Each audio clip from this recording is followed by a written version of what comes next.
قل هل يستوي الذين يعلمون والذين لا يعلمون إنما يتذكر أولو الألباب. أشهد أن لا إله إلا الله.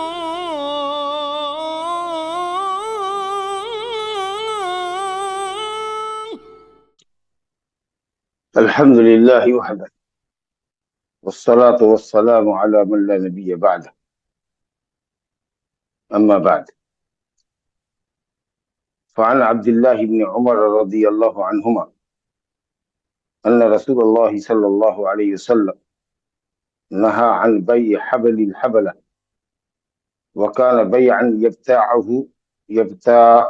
يتبايعه أهل الجاهلية وكان الرجل يبتاع الجذور إلى أن تنتج الناقة ثم تنتج التي في بطنها قيل إنه كان يبيع الشارفة وهي الكبيرة المسنة بنتاج الجنين الذي في بطن ناقته. ممنوع بجو کا بیان چل رہا تھا جو بے ناجائز ہے، حرام ہے، جس میں خداع ہے، غرر ہے، دھوکہ ہے، تدلیس ہے. اسی سلسلے کی یہ تیسری حدیث ہے جو عبداللہ بن عمر رضی اللہ عنہما سے مروی ہے. بے شک رسول اللہ صلی اللہ علیہ وسلم نے حاملہ کے حمل کی بے سے منع فرمایا. یہ ایک بے تھی جو اہل جاہلیت کیا کرتے تھے. حبل مانے حمل، اور حبل حابل کی جمع ہے. یہ ہم نے حاملہ اونٹنیوں کے پیٹ میں جو حمل ہے اس کے باہر آنے تک، یا پھر حاملہ اونٹنی کے پیٹ میں جو بچہ ہے وہ جب کبھی حاملہ ہو اور وہ بچہ جنے، اس وقت تک کے لیے بیع کیا کرتے تھے. لا حول ولا قوت. اور اس کی دو شکلیں ہوتی تھی. قیمت کا ادھار، اگر کوئی سامان کسی سے ادھار لیا تو اس کی مدت متعین ہونی چاہیے. ضابطہ یہی ہے تاکہ وقت مقرر سے پہلے بائع مطالبہ نہ کرے اور مشتری وقت مقررہ کے بعد بلا عذر، یعنی ادائیگی پر قادر ہونے کے باوجود ٹال مٹول نہ کرے. ایک وقت مقرر ہے، بائع بھی مطمئن ہے اور مشتری بھی مطمئن ہے کہ اس وقت مقرر سے پہلے ہم سے مطالبہ نہیں کیا جائے. لیکن اگر کہا کہ اچھا کبھی دے دیں گے تو پھر آناکانی شروع ہو جائے گی. بائع قریبی مدت میں مانگے گا اور مشتری اس کو بعید مدت تک کے لیے ٹالے گا، مدت بعیدہ تک کے لیے ٹالے گا کہ ہم نے کہا تھا دے دیں گے بھائی، کبھی دے دیں گے، آج کے لیے تھوڑی کہا تھا، اتنی جلدی آ گئے مانگنے کے لیے. تو یہ جو کہا سنی کا خطرہ ہے، اس سے آدمی بچ جاتا ہے جب ادھار کی مدت متعین ہوتی ہے، قیمت ادائیگی کی ادھار کی بے میں متعین ہوتی ہے. لیکن یہ کہتے تھے کہ صاحب یہ جو اونٹنی دیکھ رہے ہو حاملہ، یہ جب بچہ جنے گی اور اس کا بچہ جب حاملہ ہوگا اور وہ بچہ جنے گا، یعنی حمل جب پھر حاملہ بنے گا تب جا کر ہم پیسہ ادا کریں گے. اب یہ مدت تو مجہول ہے.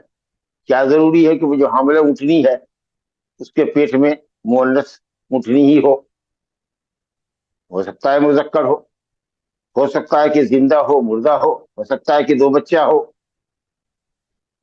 اب پھر وہ اونٹنی جب حاملہ ہوگی، یعنی جو بچہ ابھی جنین ہے پیٹ میں حمل کی شکل میں ہے، جب وہ اونٹنی جوان ہوگی، حاملہ ہوگی، جب وہ بچہ جنے گی تب جا کر پیسہ ادا کرے گی. کتنی مدت مجہول ہے.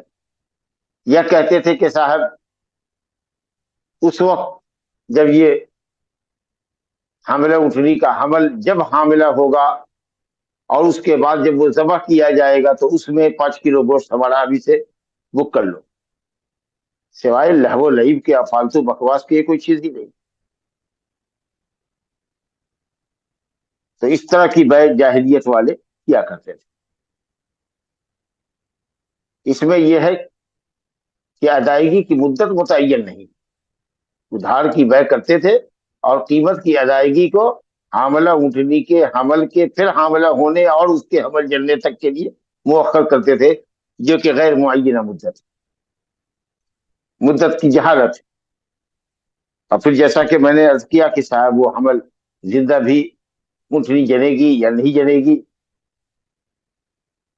تو نبی صلی اللہ علیہ وسلم نے حاملہ جانوروں کے حمل کی بیع سے منع کیا. یہ حاملہ اونٹنی جب حمل جنے گی، وہ حاملہ پھر جب وہ یہ حمل جب پھر حاملہ ہو گیا وہ بچہ جنے گی، تو یہ اونٹنی ہم خرید لیں گے.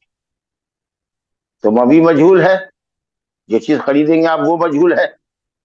یا اگر قیمت کو آپ نے اس وقت تک کے لیے مؤخر کیا ہے تو مدت ادائیگی مجہول ہے. کہتے ہیں خود ہی شارح مؤلف رحمۃ اللہ علیہ اس کی تفسیر بتاتے ہیں کہ یہ جاہلیت کی ایک بیع تھی. اہل جاہلیت اس طرح کی بیع کیا کرتے تھے. یعنی اہل جاہلیت سے جس زمانے میں جہالت عام تھی، یعنی محمد صلی اللہ علیہ وسلم کی بعثت اور رسالت سے پہلے کا جو زمانہ تھا اس میں جہالت عام تھی، اس لیے اس کو اہل جاہلیت کہتے. تو اہل جاہلیت اس طرح کی بیع کیا کرتے تھے. ایک شخص دیکھیے یبتاع الجزور، اونٹ کو بیچتا تھا یا اونٹ خریدتا تھا. ابتاع یعنی اشتری کے بعد ایک شخص اونٹ خریدتا تھا. جزور اونٹ کو کہتے ہیں، خواہ وہ مذکر ہو یا مؤنث. کب پیمنٹ کرے گا؟ اس اونٹ کی قیمت کا پیمنٹ کرے گا الا ان تنتج الناقہ، اس وقت پیمنٹ کرے گا جبکہ یہ اونٹنی بچہ جنے. ثم تنتج التی فی بطنها، پھر جو حمل اس کے پیٹ میں ہے وہ جب بچہ جنے. صرف یہ نہیں کہ یہ حاملہ بچہ جنے گی، یہ بھی مدت مجہول ہے. چیز آئے کہ وہ جو حمل جب وجود میں آئے گا، پھر وہ جب حاملہ ہوگا اور وہ بچہ جنے گا، تب جا کر قیمت ادا کرے. لا حول ولا قوت الا باللہ. بعض علماء نے یہ کہا کہ اس کا مطلب یہ ہے کہ انہ کان یبیع الشارف، ایک آدمی جوان اونٹ کو، دتے ہوئے اونٹ کو بیچتا تھا. بنتاج الجنین، جنین کے بچہ جننے تک، جو اونٹنی کے پیٹ میں، یعنی اونٹنی کے پیٹ میں جو بچہ ہے وہ بچہ جب حاملہ ہو کر کے بچہ جنے گا تو اس وقت تک کے لیے قیمت کو ادھار رکھتے ہیں. یا اگر اس حمل کی بات کرتے ہیں کہ حمل جب پھر دوبارہ حاملہ ہوگا اس کے بعد جو وہ بچہ جنے گا تو وہ بچہ ہم خریدیں گے. تو ابھی مجہول ہے بچہ جنے گا کہ نہیں. یہ بچہ جو ابھی فوراً حمل میں ہے فی الحال وہ بھی زندہ ہوگا کہ نہیں ہوگا. چیز آئے کہ وہ پھر حاملہ ہو اور پھر وہ بچہ صحیح سلامت سے آئے کہ نہ آئے، آپ اس کی خریداری کر رہے ہیں، تو وہ بھی مجہول ہے. اور اگر قیمت کی بات ہے تو قیمت بھی مجہول ہے. تو دونوں ہی شکل میں بائع ہو تو یا مشتری ہو تو، یا تو مبی مجہول ہے یا پھر اگر خریدار قیمت کو معلق کرتا ہے حاملہ اونٹنی کے حمل کے پھر دوبارہ حاملہ ہونے اور حمل جننے تک کے لیے، تو یہ مدت گویا کہ مجہول ہے. الی اجل مجہول مدت تک کے لیے آپ نے بیع کیا. تو یہ سب جو مقصدت ہے اس میں دونوں طرح سے، بائع کے لیے بھی اور مشتری کے لیے بھی، شریعت نے ان مقصدوں کی وجہ سے اس بیع کو حرام کیا. اور ظاہر ہے کہ یہ ایک طرح سے باطل مال کھانے کا، لوگوں کا باطل طریقے سے مال کھانے کا ذریعہ ہوگا، اور پھر بائع اور مشتری کے درمیان جھگڑا تکرار تو یقینی. تو یہ ہوا نہا عن بیع حبل الحبلہ. تو حبل مانے حمل، اور حبلہ حابل کی جمع یعنی حاملہ. حاملہ اونٹنی کے حمل کی بیع سے، حاملہ اونٹنی کے حمل کی بیع سے، یا حاملہ اونٹنی کے حمل جب دوبارہ وہ حاملہ ہو جب بچہ جنے تو اس کی بیع سے منع کیا، یا حمل کے دوبارہ حاملہ ہونے اور بچہ جننے تک کی مدت کے لیے ادھار ہم نے دیا. یہی شکل ہے. چوتھی حدیث دیکھیے، عبداللہ بن عمر رضی اللہ عنہ سے ہی یہ بھی مروی ہے. عن عبداللہ بن عمر رضی اللہ عنہما ان رسول اللہ صلی اللہ علیہ وسلم نہا عن بیع الثمرۃ حتی یبدو صلاحها، نہا البائع والمشتری. اور اسی مفہوم کی ایک اور روایت ہے انس بن مالک رضی اللہ عنہ ان رسول اللہ صلی اللہ علیہ وسلم نہا عن بیع الثمار حتى تزهي قیل وما تزهي قال حتى تحمر قال ارأيت ان منع الله الثمرة بما يستحل احدكم مال اخيه. رسول اللہ صلی اللہ علیہ وسلم نے فرمایا، رسول اللہ صلی اللہ علیہ وسلم نے پھل کی بیع کرنے سے منع فرمایا جب تک کہ وہ پکنے نہ لگے. کسی طرح کا کوئی پھل ہو، کھجور، جب تک کہ وہ رطب نہ ہو جائے، کھانے کے قابل نہ ہو جائے، انگور جب تک کہ اس کے اندر مٹھاس نہ آ جائے، اسی طریقے سے آم ہے، جب وہ پک کے گرنے نہ لگے، اکا دکا درخت. اب اس میں اگر مختلف آم ہے تو پھر ہر قسم کے آموں کی پختگی الگ الگ ہوگی. ایک طرح کا آم ہے، دسہری ہے مثلا، تو اگر 100 درخت دسہری کے ہیں آپ کے باغ میں، اور کوئی ایک درخت سے اگر 1-2 پکے گرنے لگا ہے تو پوری دسہری آپ کے لیے جائز. لیکن اگر دسہری کے ساتھ ساتھ کوئی اور آم ہے، یا کوئی ہمارے یہاں مشہور ہے لنگڑا آم، اسی طریقے سے اور بھی کوئی آم ہے، آم کی کئی کوالٹیاں، تو ہر کوالٹی میں الگ الگ پھل کے پکنے کا اعتبار ہوگا. اگر ایک ہی طرح کے تمام درخت ہے، ایک ہی نوعیت کا پھل ہے، تب پھر کسی بھی ایک درخت میں اگر اکا دکا پھل پک کے گرنے لگا ہے تو بیع جائز ہے، اس سے قبل بیع جائز نہیں. پھل کی بیع کرنے سے نبی صلی اللہ علیہ وسلم نے منع فرمایا جب تک کہ اس کے اندر صلاح یعنی پختگی کھانے کے لائق نہ بن جائے، یعنی وہ پھل پک کے گرنے نہ لگے. آگے روایت آئے گی کہ وضو صلاح کیا ہے؟ صلاح ظاہر ہونا، یعنی صالح للعقل ہونا، یہ مطلب ہوا جب وہ کھانے کے قابل ہو جائے تب اس کو بیچو، اس سے پہلے نہیں.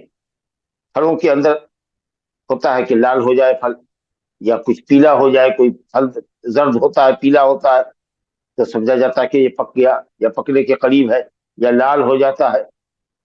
یا اسی طریقے سے کھجور ہے، وہ جب وہ رطوب ہو جاتا ہے، انگور کی بھی ایک شکل بدل جاتی ہے، وہ کالا ہونے لگتا ہے، یا جس طرح کی بھی جو کیفیت اس کو چکھ کے دیکھیے، اگر اس کے اندر مٹھاس ہو گئی، اب وہ توڑ کر کے مارکیٹ میں لائے جانے کے لائق ہو گیا، تب ہی آپ اس کو بیچ سکتے ہیں.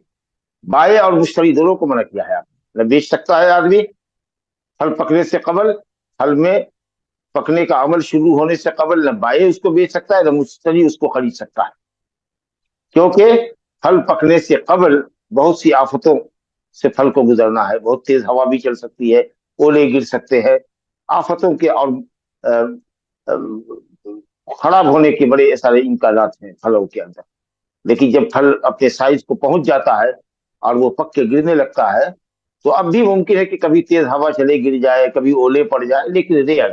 لیکن وہ جب پھل چھوٹا ہوتا ہے، جب اس کا سائز بہت چھوٹا ہوتا ہے، تو اس وقت آفتوں کا زمانہ ہوتا ہے، اور بہت ساری آفتوں سے، اولے سے، بارش کی کثرت سے، یا ہوا کی تیزی کی وجہ سے، یا پھر کبھی ہوتا ہے کہ کوئی بیماری چلتی ہے تو اس سے چھلکا خراب ہو جاتا ہے، کبھی گدا سڑنے لگتا ہے، کبھی وہ گٹھلی کے اندر داغ لگ جاتا ہے، تو اسی لیے فرمایا گیا کہ اس کو مت بیچو. بائع تو چاہتا ہے کہ چھوٹا پھل بیچ دے اور قیمت لے کر کے ہم چمپت ہو جائے، اور مشتری بھی سمجھتا ہے کہ ابھی سستا سودا لگے پٹے گا. حالانکہ یہ نہیں سمجھتا ہے کہ پھل اگر سب کا سب جھڑ گیا یا بیشتر پھل جھڑ گیا تو ہزاروں نہیں بلکہ لاکھوں کے چھونے لگ جائیں گے. اگر بڑا سا باغ کئی ایکڑ میں ہے، کئی بیگھوں میں ہے، اگر خریدا ہے تو لاکھوں کے نقصان سے خریدار جوجھتا ہے، گزرتا ہے. تو اس لیے یہ بیع حرام ہے، یہ بیع حرام ہے، الا یہ کہ اگر پھل پکنے سے پہلے کوئی شخص خریدے اور اسی وقت وہ توڑ لے. کوئی کہے کہ صاحب ہم کو کچے ہی پھل کی ضرورت ہے، مثلا آم ہے، چھوٹا چھوٹا سائز کا ہے، ابھی 2 مہینے کے بعد پکے گا، لیکن وہ چھوٹے چھوٹے آم کو خرید رہا ہے کہ بھائی ابھی بیچو اس کو، اور میں اس کو کل سے توڑنا شروع کر دیتا ہوں، مجھے اچار بنانا ہے، مثال کے طور پر کھٹائی بنانی ہے اس سے. تو اگر پھل کے پکنے سے پہلے اگر خریداری ہوتی ہے اور وہ توڑنے کی شرط کے ساتھ ہے کہ وہ اسی سے مصرف لے گا تو ٹھیک ہے، کوئی حرج کی بات نہیں. لیکن یہ کہ ساتھ چھوٹا پھل لے اور باقی رکھنے کی شرط کے ساتھ کہ جب پکنے لگے گا، جب منڈی میں توڑ کے اس کو بھیجا جانے لگے گا، تب اس وقت تک کے لیے تمہارے پیر پر رہے گا. ایک تو یہ کہ سائز ابھی چھوٹا ہے، بڑا ہوگا، اور دوسرے یہ کہ ابھی آفتوں اور مصیبتوں کا زمانہ باقی ہے پھلوں کے لیے. تو اس لیے یہ شکل جائز نہیں ہے. بلکہ نبی کریم صلی اللہ علیہ وسلم نے، اگلی روایت آ رہی ہے حضرت انس کی، اس کے اندر ڈانٹا ہے آپ نے اور کہا ہے کہ یہ ناجائز اور باطل طریقے سے مال کھانا ہے. انس بن مالک رضی اللہ عنہ فرماتے ہیں کہ رسول اللہ صلی اللہ علیہ وسلم نے پھل کی بیع کرنے سے منع فرمایا جب تک کہ اس کے اندر اظہار نہ ہو، یعنی پکنے نہ لگے. کہا گیا اظہار کیا ہے؟ وما تزہی، تو آپ نے کہا حتی تحمر، یہاں تک کہ وہ لال ہو جائے. بعض پھل ہوتے ہیں لال ہونا یا لالی اس پر ظاہر ہونا پھل کے اوپر، یہ پکنے کی، پختہ ہونے کی علامت ہوتی ہے. کوئی پھل پیلا ہوتا ہے، کوئی کالا ہو جاتا ہے، انگور وغیرہ اگر ہے تو، یا جس پھل کے اندر جو بھی پختگی کی اور پکنے کی جو بھی علامت ہو، جب وہ علامت ظاہر ہو جائے، یا بعض روایت میں کہ حتیٰ یو کل یا حتیٰ تو کل، وہ پھل کھائے جانے کے لائق ہو جائے، تب جا کر کے اس کو بیچو. ابھی درخت میں منجر آیا ہے، ابھی پھول آیا ہے، اس میں ابھی پھل بھی نہیں لگا ہے. پھل اگر لگا ہے تو بہت چھوٹا چھوٹا لگا ہے، جی مسور کے دانے کے برابر ہے یا چنا کے دانے کے برابر ہے، اس طرح کا پھل آپ بیچ رہے ہیں. کہا آپ صلی اللہ علیہ وسلم نے کہ ارأیت ان منع اللہ الثمرہ، کیا خیال ہے تمہارا اگر اللہ تعالیٰ پھل ہی روک لے، یا آفت سے، جائحہ کہتے آفت کو، مصیبت کو، جو پیڑ پر ٹوٹے پھل سب جھڑ جائے، تو تم اپنے بھائی کا مال، بھائی سے مراد دینی بھائی، دینی بھائی نسبی بھائی ہوتا ہے یا دینی بھائی ہوتا ہے. انسانیت کے نام پر کسی کو کوئی بھائی نہیں کہتا. یہ تو ٹھیک ہے کہ ہم سب ایک آدم و حوا کی اولاد، لیکن انسانیت کی بنیاد پر بھائی بھائی نہیں ہوتا. اسلامی نقطۂ نظر میں بھائی ہوتا ہے یا تو الاخ فی النسب ہو، نسبی بھائی ہو، سگا بھائی ہو، سوتیلا بھائی ہو باپ کے رشتے سے یا ماں کے رشتے سے، یا انما المؤمنون اخوہ، ایمانی رشتے سے. تو بہرحال وہ آپ کا نسبی بھائی ہو یا کہ وہ دینی بھائی، کیوں کر اپنے بھائی کا مال حرام طریقے سے حلال کر رہے. جو پھل ابھی بیچے جانے کے لائق نہیں ہے، جس پر آفتوں کا زمانہ گزرنا باقی ہے، تم تو پیسہ لے کر کے اپنے گھر میں چلے جاؤ گے اور گھاٹے سے گزرے گا وہ مشتری. یہ جائز نہیں. اگر اس طرح کی بیع کوئی کرتا ہے تو حرام بیع، حرام بیع. اور جتنا بھی نقصان ہوگا خریدار کا، اس کی بھرپائی اس بائع کو کرنی پڑے گی، پیسہ واپس کرنا پڑے گا. ظاہر ہے کہ اسلامی عدالت میں تو بات چلے گی، لیکن جو غیر اسلامی عدالتیں ہیں، ارے آپ دونوں کی رضامندی سے معاملہ ہوا تھا، چلیے ٹھیک ہے آپ جانیے آپ کا کام ہے. اسلام غرر اور دھوکے کو جائز قرار نہیں دیتا، اور اس شکل کو درست نہیں چھاڑا تھا. ایون اگر پختگی اس میں ظاہر ہونے لگے، پھل پک کر کے اکا دکا گرنے لگا ہے اور تب بیچنے کا حکم ہے جیسا کہ حدیث میں ہے، تو بھی اگر وہ آفتوں سے گزرتا ہے، یکایک آندھی تیز چلی یا اولے گرے اور پھل کا بڑا نقصان ہوا، تو حضرت امام محمد بن حنبل اور بعض فقہا یہ کہتے ہیں کہ صاحب بائع کو بھرپائی کرنی پڑے گی. لیکن جمہور کہتے ہیں کہ نہیں، چونکہ اب بیچنے کی جو ممانعت کی جو مدت تھی وہ ختم ہو چکی ہے، اور پھل میں اب پختگی ظاہر ہونے لگی ہے، پھل پکنے لگا ہے، اور اب شرعی طور پر ہمارے لیے بیچنا جائز ہے، تو اب اگر نقصان ہوتا ہے تو وہ مشتری کا نقصان ہوگا. لیکن امام محمد کہتے ہیں کہ اگر ہلکا پھلکا نقصان ہوا ہے، 10% کا نقصان ہے، 100 پھل میں 10 پھل گرے ہیں تو چلو ٹھیک ہے، لیکن اگر میجر نقصان ہے، بڑا نقصان ہے، تو بائع کو پیسہ واپس کرنا. اس حد تک یہ معاملہ ہے. تو جبکہ وہ پھل بالکل چھوٹا ہو، ابھی مہینوں کے بعد پکے گا، اس کو جو بیچنے کا چلن آم والوں کے یہاں ہے، لیچی والوں کے یہاں ہے. اب کھجور والے تو ماشاءاللہ جہاں ہے وہ تو اسلامی ضابطے کے مطابق چلتے ہوں گے، لیکن ہمارے یہاں عام طریقے سے آم اور لیچی کے جو درخت ہوتے ہیں، امرود کے درخت ہوتے ہیں، اس پورے باغ کو لوگ بیچ دیتے ہیں، جبکہ وہ پھل بالکل چھوٹا ہوتا ہے، مسور کے دانے، چنا کے دانے کے برابر ہوتا ہے. عام طریقے سے جو لوگ بیچتے ہیں، خواہ مسلمان ہی کیوں نہ، اللہ کی کوئی صاحب دین صاحب تقویٰ ہو تو اور بات ہے، ورنہ اس طرح کی بیع کرتے ہیں. حالانکہ یہ بیع بالکل شریعت میں حرام ہے، اور اگر یہ بیع ہوتی ہے تو جو بھی نقصان ہوگا اس نقصان کی شرح بھرپائی کرنی پڑے گی. لا الہ الا اللہ. چلیے صاحب، تو یہ تو پھل کی بیع کب کرنی چاہیے کب نہیں کرنی چاہیے، اس سلسلے میں ہم نے حدیث کو پڑھا. اب جو حدیث ہے ممنوع بیع کی بات شکلیں ہیں، اور یہ ہم تقریباً اس میں کی بات چیزیں پڑھ کے آ چکے ہیں. تو عبداللہ بن عباس رضی اللہ عنہ کی حدیث ہے، چھٹی حدیث. یہ تو تقریباً کل کی کل باتیں کل کے درس میں آ چکی ہے. عبداللہ بن عباس رضی اللہ عنہ نے فرمایا کہ رسول اللہ صلی اللہ علیہ وسلم نے منع فرمایا، نہا رسول اللہ صلی اللہ علیہ وسلم ان تطلق الرکبان وان یبیع حاضر اللباد. قال فقلت لابن عباس ما قوله حاضر اللباد؟ قال لا يكون له سمسارا. کہتے عبداللہ بن عباس رضی اللہ عنہما کہتے ہیں کہ رسول اللہ صلی اللہ علیہ وسلم نے قافلہ تجارت کو بازار سے نکل کر باہر استقبال کرنے اور مال خریدنے سے منع فرمایا، جس کی تفصیلات کل آ چکی ہے کہ کم سے کم بازار کے سرے پر اس کو اترنے دو. اگر بیچ بازار میں نہیں اترتا تو جہاں سے بازار کی شروعات ہو رہی ہے اس مقام تک اس کو اتر دے.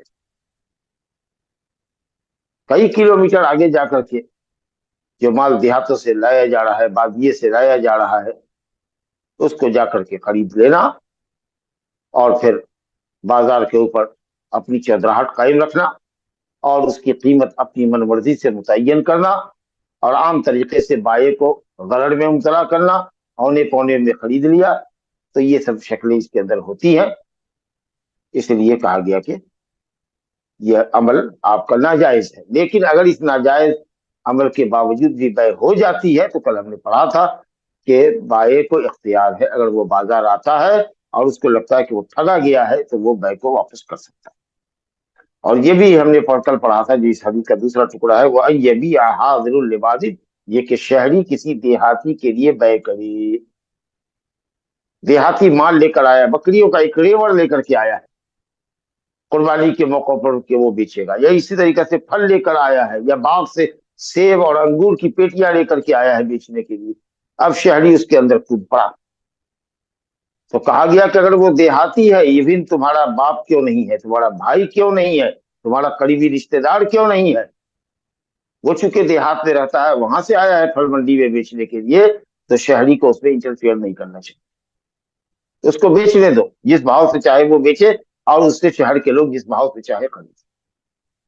تو اگرچہ حدیث کے اندر یہ آیا ہے کہ لا یبیع، بے نہ کرے، لیکن جو علت ہے کہ نبی صلی اللہ علیہ وسلم نے فرمایا دعوا الناس، لوگوں کو چھوڑو، اللہ بعض کو بعض سے روزی دے گا.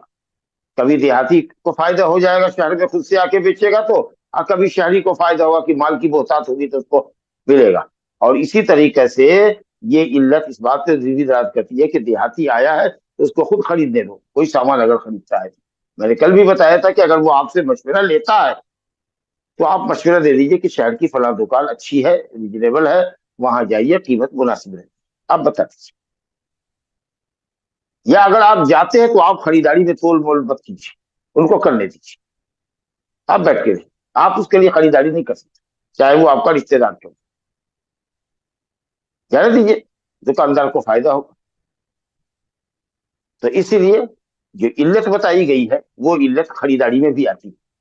نہ صرف یہ کہ آپ بیچ نہیں سکتے، آپ اس کے لیے خرید بھی نہیں سکتے ہیں، تاکہ دکاندار کو اگر کچھ فائدہ اس دیہاتی سے کچھ زیادہ ملنے والا ہے شہری کے مقابلے میں تو آپ اس کے اندر رکاوٹ مت.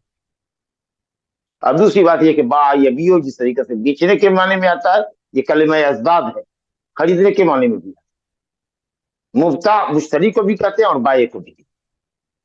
تو بے کے مادے سے یہ عین بے کے مادے میں خریدنا اور بیچنا، بائنگ اور پرچیزنگ دونوں اس کے اندر داخل.